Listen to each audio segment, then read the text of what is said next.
industries. That's why Labor is supporting the bill, and I commend it to the House. John Hayes.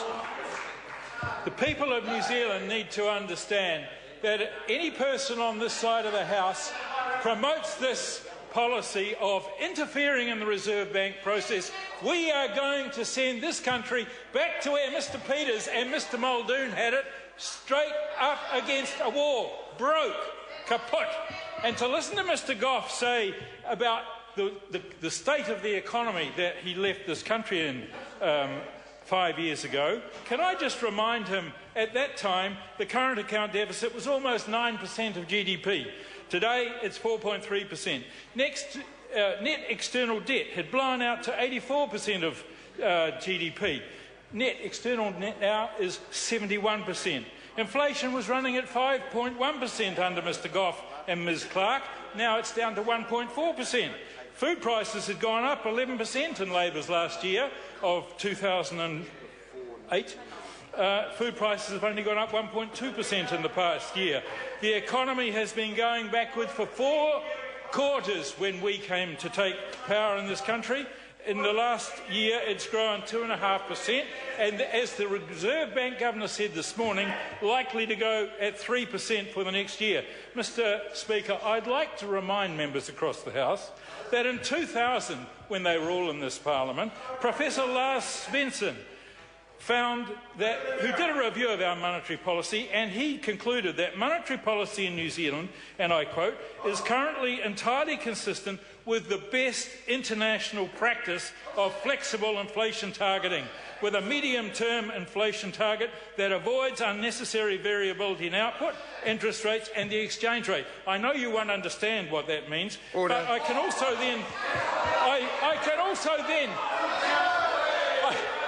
also then draw you to a similar study done by one Charles Chauvel.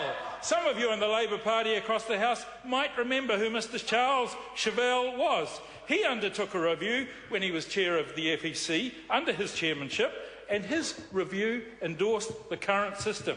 It found that New Zealand's monetary approach is now standard among small, open, developed economies and is regarded by our advisers, the committee's advisers, as world best practice. You were a part of the government, Mr. Peters. Order. Member, be careful about the pronouns he uses. We're advised that more than 20 countries are now using a similar approach to monetary policy. Mr. Speaker, there is absolutely no need for this bill.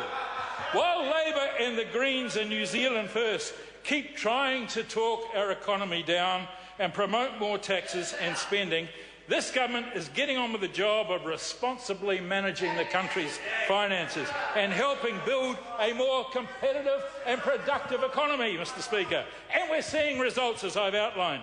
Our economy is one of the strongest growing of the advanced economies. Interest rates are low and inflation is under control.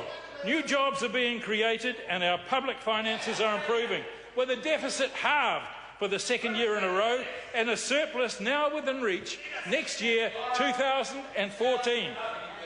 This bill, Mr. Speaker, would put all of these gains at risk. It would send inflation soaring and interest rates soaring. Mr. Speaker, we do not want this outcome. Mr. Speaker, this bill came before the House a year ago. It was kicked for touch then, and Winston Peters has recycled his hobby horse, and it should be kicked out for touch once more. New Zealand and the Labor guys and the Greens just don't get it. Mr. Speaker, I will not be supporting this House to pass the bill. I will not be supporting this bill to pass it on to review by select committee. It's an absolute nonsense. Thank you, Mr. Speaker. Andrew Williams.